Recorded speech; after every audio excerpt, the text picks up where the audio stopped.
It's, believe it or not, it's a very, very good month to be a Kirby fan. Mhm. One exhibit just opened on May 7th in Cleveland called Icons and Ink, the Jewish Comics Experience. It's a massive exhibit. It's 4,000 square feet. And a very big chunk of it focuses on Kirby and his legacy, and in this particular context, his Jewish influences. Aside from that, on the same day as the unveiling, on May 11th, we have a tie-in exhibit that's opening, and I co-curated both exhibits. This one I co-curated with the Jack Kirby Museum and Research Center, and it focuses on his childhood, New York, Lower East Side, Jewish background, immigrant, all those elements, and how they influenced his work. You will be able to see it for free. It's free admission. It's at the Center for Jewish History, and it's open through November 30th. Okay, right on. That's pop culture historian Roy Schwartz. He's been pushing for New York City to name a street after comic book artist Jack Kirby for quite some time, and on Monday, it's finally happening. Roy, thanks so much again for joining All Things Considered. Good to be here. Thanks. If he's led to a fight and a duel is due, then the red and the white and the blue will come through when Captain America throws his mighty shield. It's WNYC. Coming your way in just a moment, it's Marketplace. On the show tonight, there's been a lot of talk of businesses getting tariff refunds from the government. But what about businesses getting refunds from other businesses? They're probably just going to say, hey, we paid tariffs too. Like we're not getting it back either. Somebody else that we bought it from is getting it. Like it's just a dead end. That's Marketplace coming up next at 6:30 here on WNYC. We'll be back with All Things Considered at 7 o'clock. 61 degrees right now here in Lower Manhattan. We'll see lows in the low 50s overnight tonight. For tomorrow, highs again in the mid-60s. Rain is possible pretty much through the day. We could see some thunderstorms tomorrow afternoon. Much of the same for tomorrow night with lows in the low 50s again. Sunday, at least at the day, it'll be nice and warm too. Highs in the mid-70s, rain likely late that night. WNYC at 6:30. WNYC's journalism and storytelling is heard by millions of passionate listeners. Sponsors of WNYC gain our listeners' attention and their respect. Learn more about how your organization can support WNYC at sponsorship.wnyc.org. WNYC, independent journalism in the public interest. 93.9 FM and AM 820. NPR News and the New York Conversation.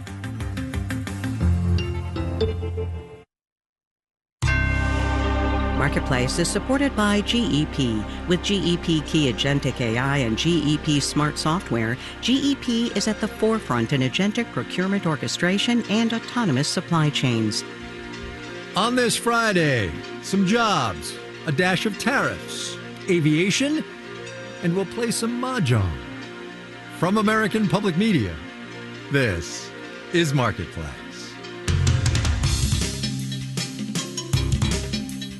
Marketplace is supported by Schwab. At Schwab, investors get choices ranging from self-directed investing to full-service wealth management all in one place. No matter the investing goal, life stage, amount to invest, or know-how, Schwab can help. More at schwab.com. And by Amazon Business. With smart business buying, AI tools help to optimize user experience for purchases paired with delivery options built for business. Learn more at amazonbusiness.com. And by GEP, at the forefront of agentic procurement orchestration and autonomous supply chains. With GEP Smart Software, GEP Key Agentic AI, and Strategy Consulting, GEP works to help business optimize value and reduce risk.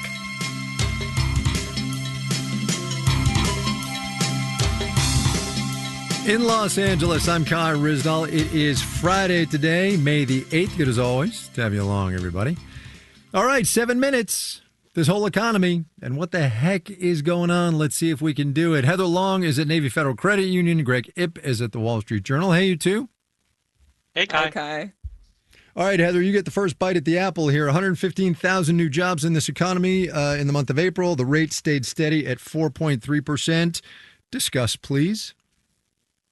Look, I thought it was a good report. 115,000 is double what was expected. As you noted, the unemployment rate stayed steady. And what really got me excited is we finally saw some hiring in an industry other than healthcare. We saw a big jump in transportation and warehouse jobs. We have retail was up, a little bit of hospitality, construction, and social assistance. This wasn't a one-trick pony, thing anymore. I'm not saying everything was perfect. It's still hard to get a job in the tech industry or finance. There was a pretty big jump in people who could only find part-time work instead of full-time. And of course, the big Achilles heel of the economy is wage growth of 3.6% in the past year is getting wiped out by inflation and these surging gas prices. But if you look where we were in 2025, when basically no jobs were getting added, to where we are in 2026, where we've had 76,000 jobs a month on average so far, things are looking better. Heather Long, you have been on this radio program for 10-ish years. I know you in real life, and you are a reasonably steady state person. This is the most excited I've ever heard you on a Friday afternoon. Well, thanks, I guess. No, it was a compliment. It's a tell on how you really feel about this jobs report. Steady is a good word. You got to stabilize the patient before they can recover. All right. Fair enough. Greg Ip, you're going to take the flip side of this coin, I gather. That's right. I will try to sound a little less irrationally exuberant than Heather on this. Okay. But truth be told, I'm not going to take a negative view on this report because I agree with Heather that it is on balance pretty good. But I want to step back from April alone and take a look at the bigger picture. Now, the numbers have been bouncing up and down. Like a few months ago, we had a big negative number. But year to date, we're actually averaging about 76,000 new jobs per month. And that's not a lot. But last year, we only averaged 10,000 jobs per month. In fact, last year, job growth is so slow that we went through, I think, an 8-month period where it was negative for 4 of those 8 months. And I think there was genuine fear that we were like dropping to stall speed, maybe even, flirting with recession. So I'd say that stepping back here, the most encouraging thing about this report is that despite all the headwinds from tariffs and oil in Iran and so on, is that we seem to have now established a moderate but stable pace of job growth. All right, well, we'll take moderate and stable, and that's kind of what Heather said. I do wonder, though, Heather, if I could delve very briefly into the world of the Federal Reserve. I wonder if that big sigh we heard this morning was coming from Kevin Warsh, who is going to get squeezed, right, when he takes that job. But now, at least, based on this report, he only has to worry about inflation. He doesn't have to worry about the stagflation part of this thing. Well, I think you're right. And I mean, I don't envy him because the reality, I keep calling it a split screen economy. And I know Greg has written about this as well. We've got this AI boom going on. A lot of the economists and Wall Street indicators look pretty good. But on Main Street, a lot of Americans are really feeling squeezed right now. It's not just the vibes aren't good anymore. Wage growth is not keeping up with inflation now. And, people are feeling financially pinched. And that's a hard problem for him to solve. He's going to just hold rates steady probably for most, if not all of the year. But it's hard to watch people in a rough time. Yeah. And incoming from the White House as soon as he takes that job in like 3, 2, 1, Greg, I want to talk about AI. Heather mentioned it very briefly. You wrote, I guess, yesterday, maybe 2 days ago in the Journal. Maybe letting a little air out of AI right now wouldn't be such a bad thing. Talk about that for a minute, would you? Yeah, I know it's probably an unpopular view, certainly in Wall Street. But I mean, hey, like Heather said, there's basically 2 economies right now, the AI economy and everything else. If you look at the GDP numbers, for example, they look pretty solid, around 2%. Yeah, but if you take out all the spending on data centers and all that stuff, you're somewhere between 0.5 and 1.5%. And by the way, a lot of that AI spending isn't even on stuff we make here in the United States. We import it from Taiwan and South Korea.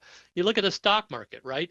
Almost all that run up in the towards records in the last few weeks is led by the so-called Magnificent Seven or the other semiconductor stocks that are sharing in this AI glow. So the aggregate numbers are being held up by this AI boom or bubble, if you want to call it, but everything else underneath the surface looks kind of like flat-ish. And so, yeah, that leads me to this probably somewhat unpopular or out of consensus view that if the AI boom went bust, which I am not predicting, it wouldn't be that terrible. I mean, the economy would still be growing, and honestly, all that wealth that's been created by AI, it mostly went to a small number of people. The average person cares much more about their wages than their wealth, and their wages would probably not be affected.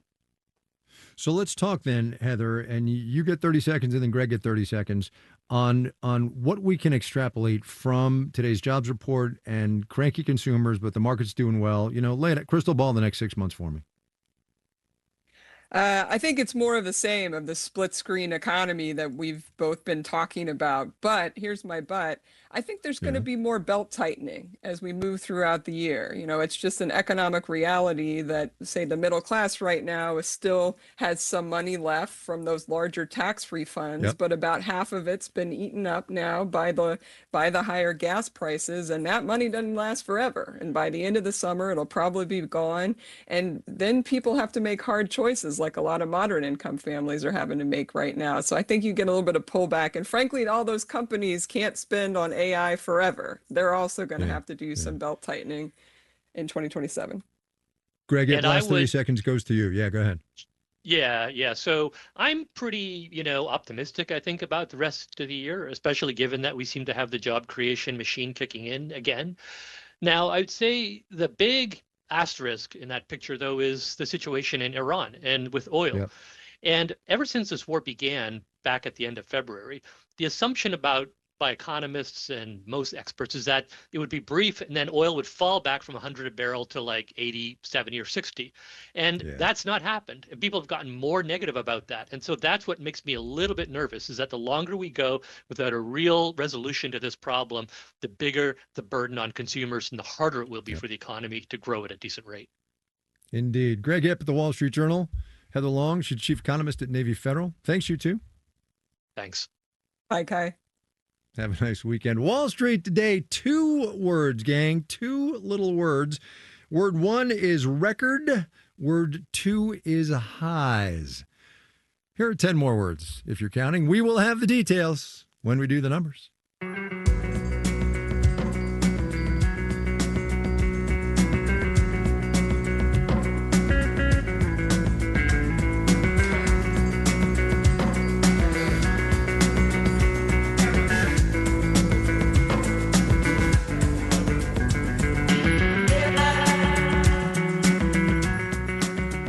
Heather and Greg and I went over the jobs report, but there is always more to say about it, so we are going to do it with an eye toward AI. Because despite its bubbleiciousness, the tech sector keeps on losing jobs, even as it drives stocks to record highs.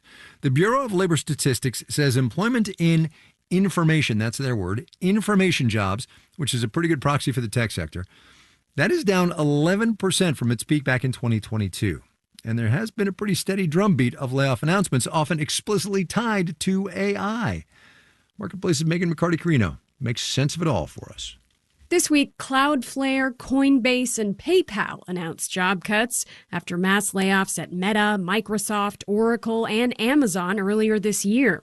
But the tea leaves of tech jobs are hard to read, says Guy Berger, senior fellow at the Burning Glass Institute. If you were going to talk about pandemic overhiring, this would be the epicenter. And I think that is confounding a lot of things that people are also trying to figure out. Like, is AI eating jobs and when's it coming for mine? But Berger says many of the companies culling jobs now could still be right-sizing from pandemic expansion. I don't think we fully know whether these layoffs, to what degree they are driven by AI versus AI being convenient boogeyman. Because AI is not a boogeyman to Wall Street investors, says Gregory Dacko, chief economist at EY Parthenon. Any type of layoff announcement is typically seen by markets as being a sign of weaker demand. But when you announce layoffs because of your greater efficiency, that is seen actually as a good sign. So companies have an incentive to attribute any downsizing to AI. Still, he says, automation is likely a factor. Artificial intelligence is very good at writing code. So there is certainly some replacement happening. But reports of the death of coding have been greatly exaggerated, according to Corey Staley. He's a senior economist at Indeed Hiring Lab, which has seen postings for software developers and other tech roles pick up in recent months, despite ongoing layoffs. So I think what we're seeing in IT and in tech right now really is a restructuring. These layoffs are about, cutting over here so we can spend the money on AI over there.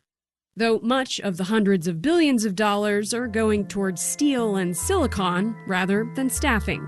I'm Megan McCarty-Carino for Marketplace.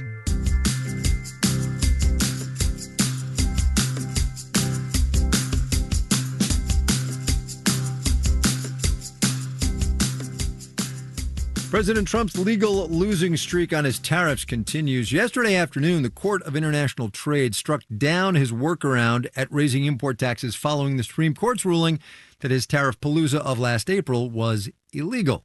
No word yet on how those new tariffs might be repaid. But as you know, Customs and Border Protection has started processing refunds for those April 2025 tariffs. Kristen Schwab, in fact, has found a couple of stories for us about how businesses are deciding to share refunds with consumers, since consumers, as we all know, are the ones who wind up footing the bill most of the time. But the question of who paid how much of a given tariff can get complicated along supply chains that run from importers to manufacturers to wholesalers and on then to retailers and consumers. So Marketplace's Justin Ho talked with business owners about whether they think they deserve a slice of those tariff refunds and whether they think they'll actually get one. Norman Wright Mechanical Equipment Corporation is an HVAC equipment supplier based near San Francisco. Richard Leo is the owner and CEO. What we do is we buy equipment from manufacturers and then we resell it to the installing contractors that will put them into buildings and so on. In other words, Leo's company is in the middle of that supply chain. That means the manufacturers and importers he works with passed on plenty of tariff charges. It also means that his company can't apply to the government for a tariff refund. There lies the problem, because it has to be the importer that has to apply for the credit. Leo could ask his suppliers for a refund, but that's kind of all he can do. I asked a major manufacturer a week ago that we do a lot of work with. I said, hey, are you guys going to be filing for any of these refunds? And they said, we made an executive decision, we met, and the answer is no, we're not going to file for it.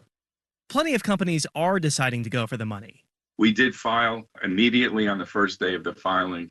That's Peter Firth, the CEO of FFF Associates. It imports fig paste from Turkey and Spain and sells it to manufacturers that make fig bars. Firth says if and when he gets his refunds, he's planning on giving all of the money back to his customers. To me, it's very clear I owe the money back to the customer. And by the way, I need to tell you, my customers believe it's very clear to them as well. They've already asked. When Firth's company passed along the cost of tariffs to the food manufacturers that are his customers, the contracts broke out the tariff charges as separate line items and clearly stated that the charges were based on the current tariff rate.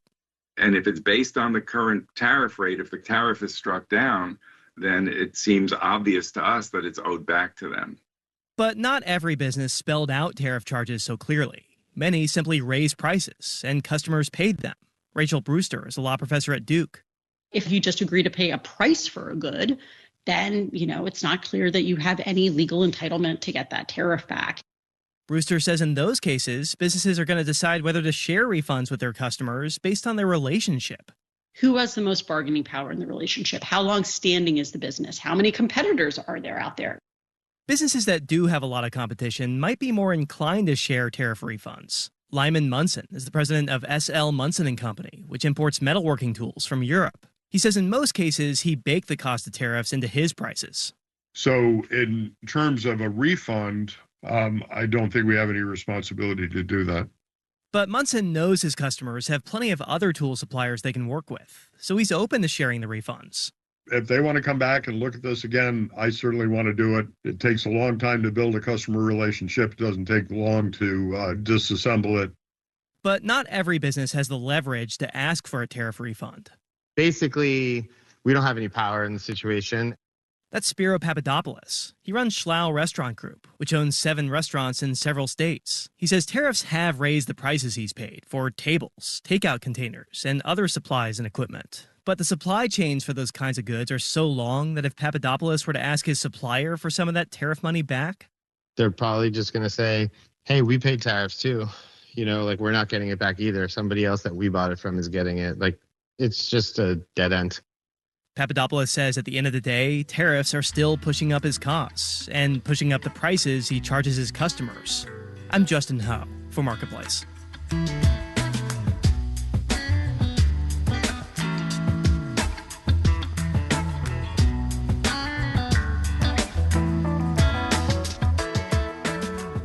Coming up. And I said to myself, if you don't try this out, you're going to kick yourself forever. No regrets. Am I right? First, though, let's do the numbers. Dow Industrial's up 12 points today. We're going to call that flat because the math is too hard to figure out how many decimal points on that percentage. 49,609. The NASDAQ added 440 points, 1 7/10%, 26,247. New record, by the by. S&P 500 found 61 points, 0.8%, 73.98. Oh, look, another record. For the week, the Dow picked up 0.2%, the NASDAQ rose 4.5%, S&P 500 added 2.33%. Glassmaker Corning plans to expand its U.S. production capacity by a factor of 10 to produce enough fiber optic materials to keep the AI industry happy. NVIDIA is going to help pay for that expansion, by the way. Corning lit up 2.5% today. NVIDIA accumulated 1.75%. You're listening to Marketplace. Marketplace is supported by Solidigm, offering solid-state storage solutions optimized for AI with higher capacities, greater speed, and energy efficiency. Solidigm, AI data infrastructure built on a solid foundation. Learn more at storageforai.com. And by Barron's Investor Circle, a new product offering investors stock picks, market insights, and access to the Barron's editors behind over a century of financial reporting. Learn more at barrons.com/investor circle. And by Mercury, business banking and financial software to help entrepreneurs send money, create invoices, pay bills, and more. Learn more at mercury.com.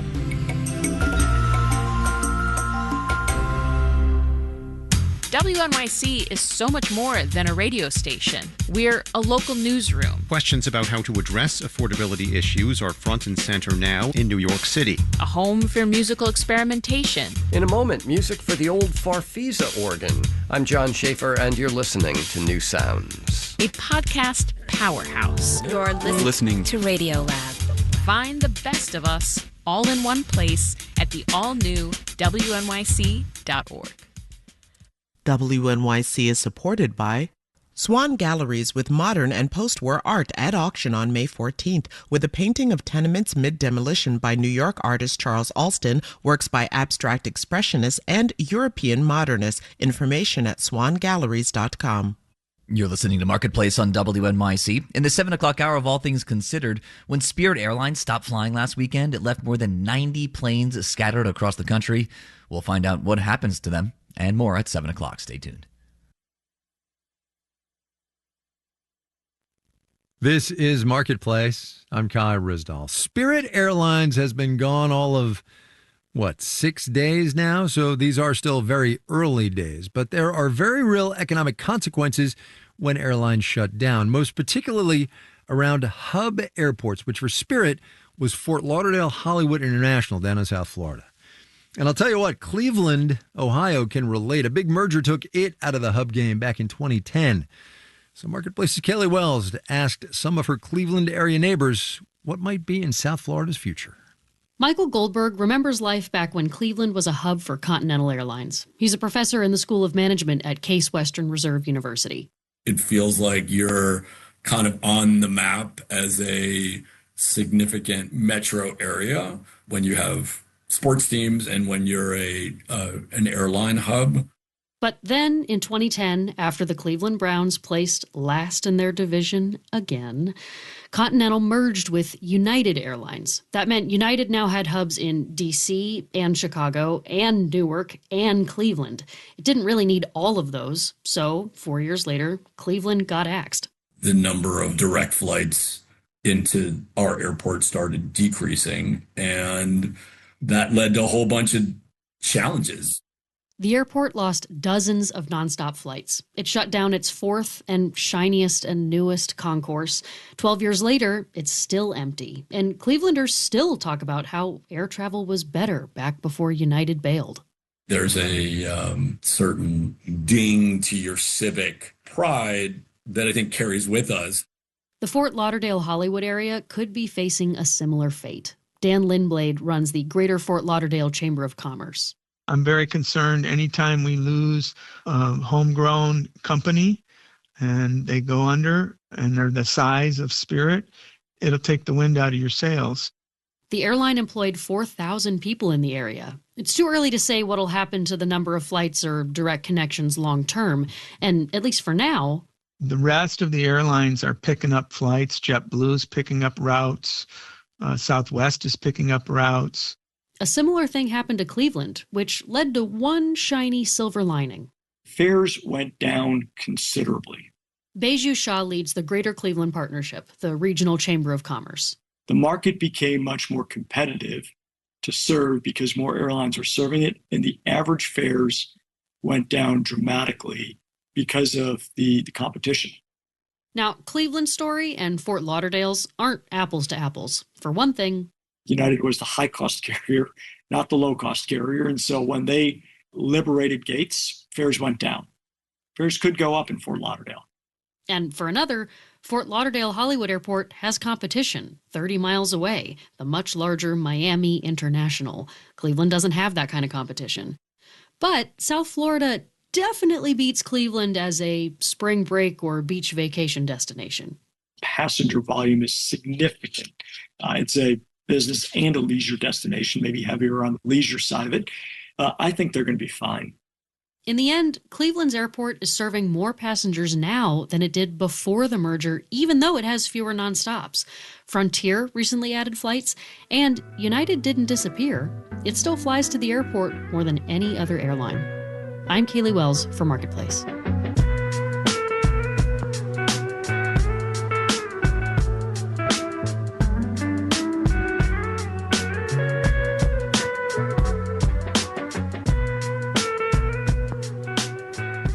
It's more likely than not that I'm late to this. Very late, honestly. But it seems Mahjong is having a moment. People are playing with friends and family at home, yes, of course, but also when they're out and about. Here's today's installment of our series, My Economy.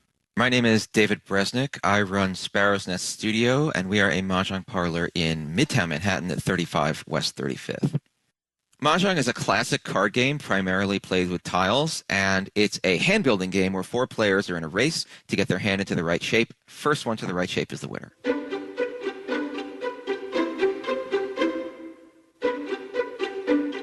Sparrow's Nest had been a dream of mine for a long time. I've been involved in the Mahjong community since around 2006, 2010, like multiple phases of my kind of growth in that community. And one of the things that I'd always felt is that it would be so great if there was a home for Mahjong, a place to do it. I was very fortunate. Several years ago, I had a little bit of a windfall, and COVID, frankly, depressed office space prices immensely in Manhattan.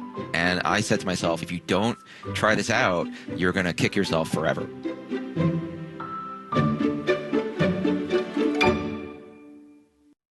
So I actually work full-time at a startup, and this is something that I've kind of taken on as my second life. It's been my second life for a very long time. My days are I start work, I do work, I finish work, I go to Sparrow's Nest, I start that work, I do that work, we close at 10 p.m. It's a lot.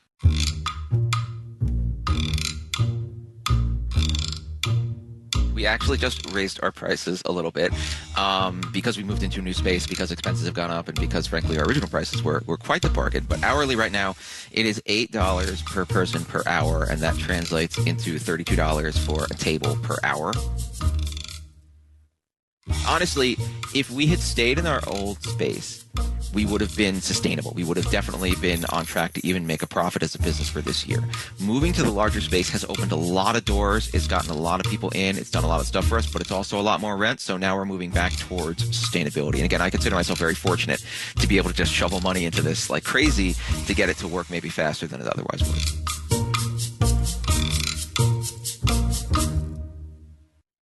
Remembering, years ago, how many times my staff members and personal friends would come back being like, well, I went to Sparrow's Nest, but we closed 2 hours early because literally no one was there. And that was like the first months, and now we have this just full room of people. It's loud. They're all talking. They're all having a good time. People are laughing. I'm gritting my teeth because someone slammed a tile.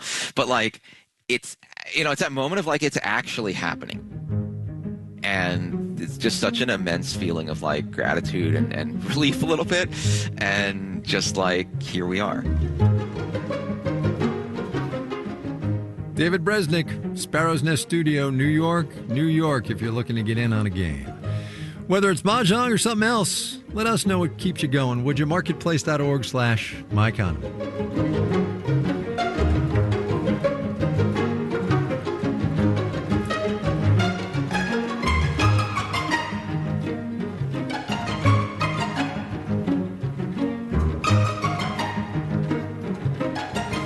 Marketplace is supported by Amazon Business. Amazon Business offers smart business buying, which uses AI-driven tools to perform time-consuming procurement tasks, helping to simplify complex processes and streamline workflows. Learn more at amazonbusiness.com. And by BMC. BMC helps customers worldwide run and modernize their businesses by automating, managing, and optimizing complex IT environments. Learn more at bmc.com. This final note on the way out today, in which I split hairs in an annoying but hopefully informative way. The unemployment rate, as we were talking about up at the top of the program, held steady at 4.3% in April. Or did it? Take out a couple of more decimal places, you'll see that in March, the rate was 4.256%, rounded obviously to 4.3. April, 4.337%, rounded down to 4.3. I told you it was annoying, didn't I? Our theme music was composed by BJ Liederman. Marketplace's executive producer is Nancy Fargali. Joanne Griffith is the chief content officer. Neil Scarborough is vice president and general manager. I'm Kai Ryssdal. Have a great weekend, everybody. We will see you back here on Monday, all right? This is APN.